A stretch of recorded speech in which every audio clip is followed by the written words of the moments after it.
Tidak ada karya tulis yang hebat sekali. Karya tulis yang hebat itu adalah karya tulis yang diselesaikan. Tidak ada skripsi yang, misalnya ya sangat luar biasa.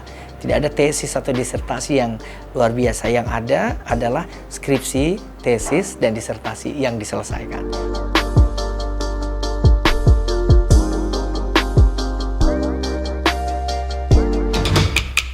Education, knowledge, books review, inspiration, interview. Hendra Syah Official. Assalamualaikum warahmatullahi wabarakatuh, sahabat semua. Ketemu lagi dengan saya Hendra di program Sebuku Inspiring Like a Book, tentu saja di channel kesayangan Anda, Hendra Syah Official. Dan kali ini kita hanya ngobrol yang ringan-ringan saja. Saya berusaha menjawab beberapa pertanyaan yang muncul. Ada yang dari mahasiswa, ada yang sahabat, ada juga dari beberapa teman-teman yang kebetulan sudah lebih dulu mengenal dan masuk di channel Hendra Syah Official. Nah, ada yang bertanya kepada saya, kapan nih akan menampilkan vlog yang isinya tentang bagaimana memberikan semangat bagi kita yang sedang menyelesaikan pendidikan dalam kondisi yang tidak terlalu baik, seperti daerah kita yang sedang dilanda oleh COVID-19, dan ini adalah memasuki tahun yang kedua. Nah, sahabat semua, saya ingin bercerita sedikit tentang bagaimana membangun semangat agar kita bisa terus aktif dan juga memiliki sikap yang positif dalam menyelesaikan berbagai tantangan, terutama target-target pendidikan yang sudah ada dan sedang kita jalani sekarang. Nah, saya akan menjawab salah satu tantangan dan pertanyaan dari Adi Nur dan juga Winda, dua mahasiswa anak muda yang sedang merasakan gemuruh hatinya karena menghadapi situasi yang tidak menentu karena COVID-19. Nah, pertanyaan dari Adi Nur adalah bagaimana caranya bisa terus fokus menyelesaikan pendidikan tetapi kita masih berada dalam kondisi yang sulit seperti suasana COVID-19 yang belum terlalu membaik dan masih terus berlangsung sampai dengan detik hari ini. Nah, pertanyaan pertama ini buat Adi Nur. Jadi ada satu alasan yang ingin saya sampaikan. Alasannya adalah kita harus menemukan alasan kenapa kita berada di pilihan kita tersebut. Contohnya, kenapa kita harus melanjutkan pendidikan? Kenapa kita harus menyelesaikan sekolah atau kuliah yang sedang kita tempuh?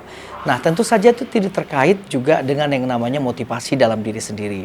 Nah, keberadaan kita dalam menyelesaikan persoalan, tantangan, dan juga hambatan yang kita alami, contohnya ketika bagi kalian yang sedang menempuh pendidikan, adalah disebabkan karena kalian juga ingin meraih sukses, ya kan?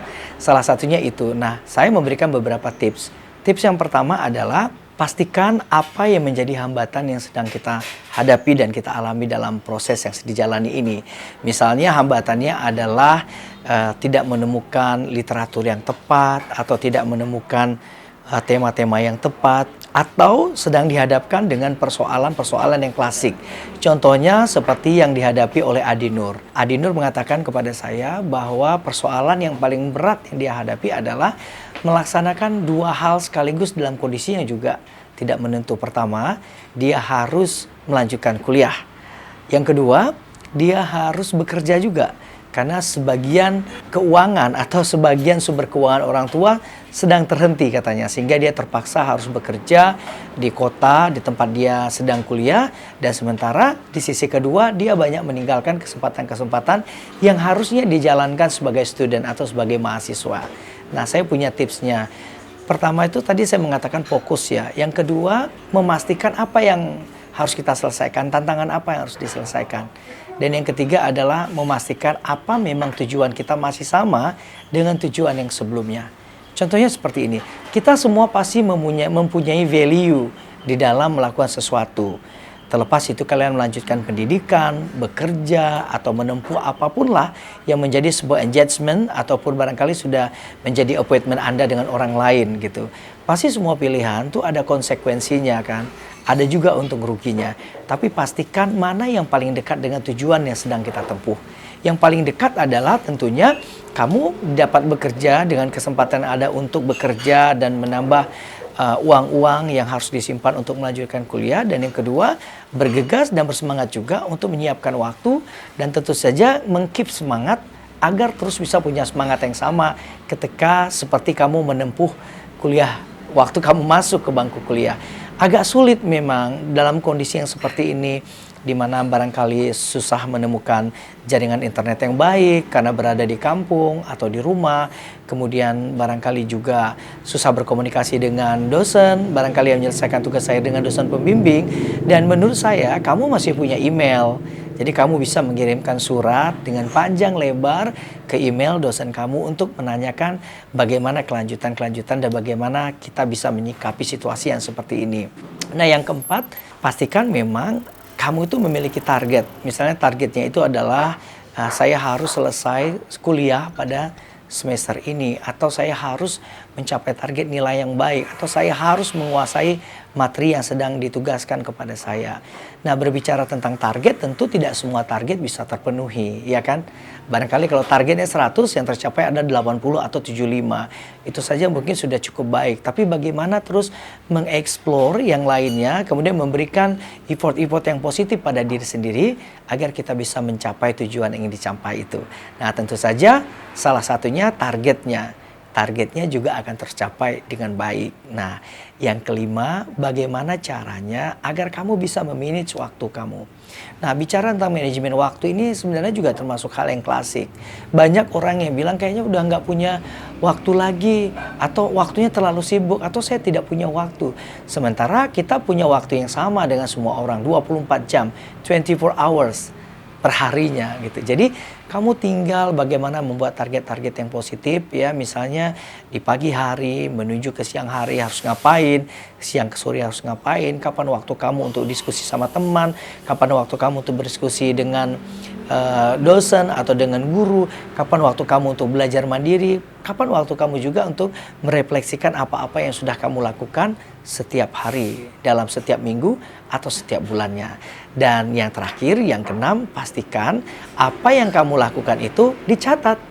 Dicatat sehingga apalagi kalau kamu punya monitoring harian, ya, apa yang tercapai, apa yang belum, dan pada saat apa yang tercapai, apa yang belum, ketika yang belum itu akhirnya tercapai, apa strategi kamu sehingga pada saat itu kamu bisa menyelesaikan masalah itu.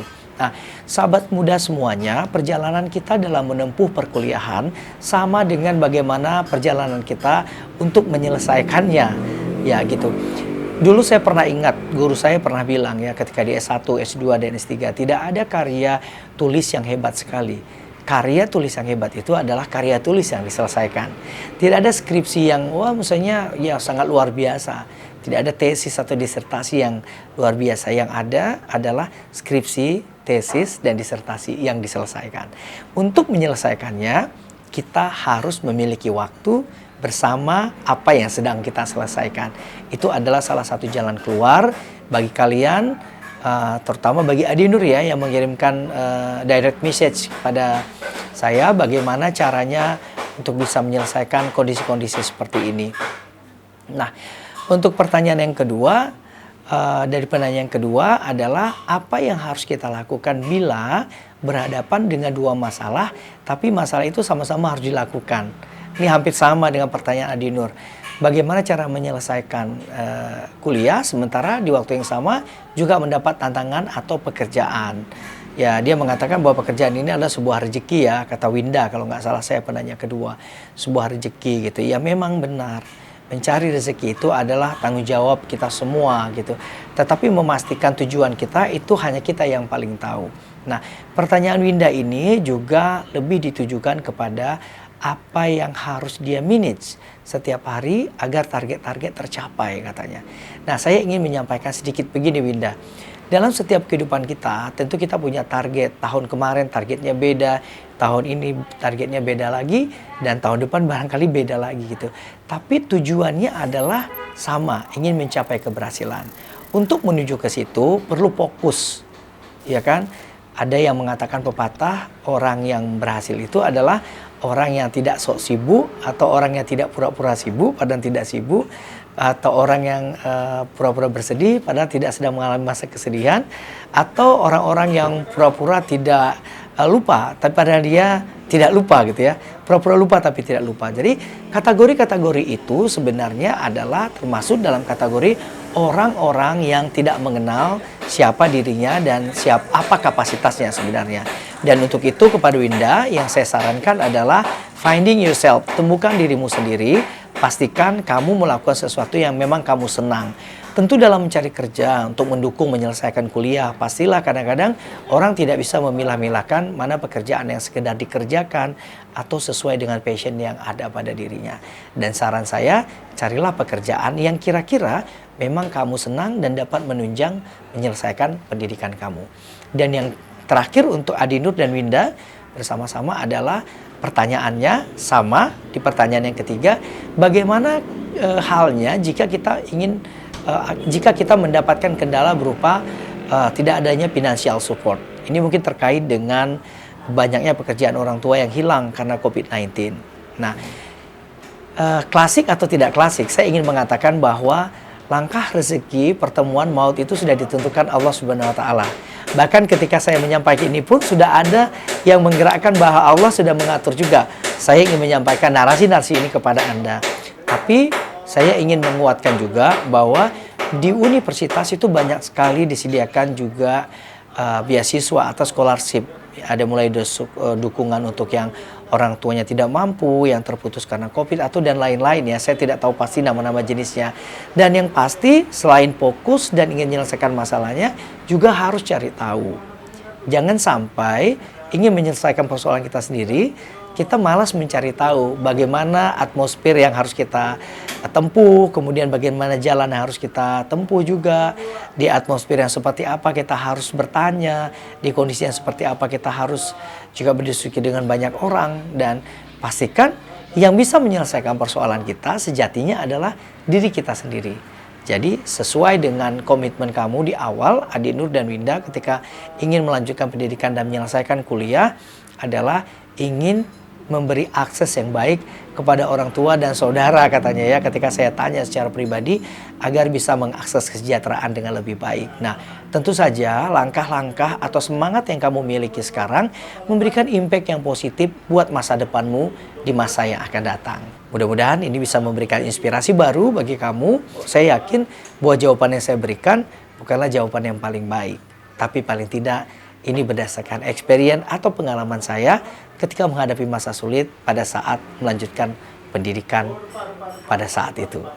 Demikian sahabat semua, terima kasih sudah bersama-sama kita membahas ini. Terima kasih sudah menonton program Sebuku Inspiring Like a Book di channel Hendra Syah Official.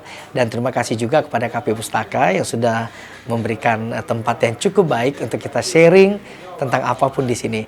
Dan bagi teman-teman, bagi kalian yang ingin barangkali merasakan minuman-minuman yang menyenangkan, yang tidak ada di tempat lain, suasana yang cozy tapi bisa juga serius, kalian bisa datang di KP Pustaka yang berada di Lambung, di tengah kota Banda Aceh. Sampai ketemu lagi teman-teman semua di Hendra Syah Official.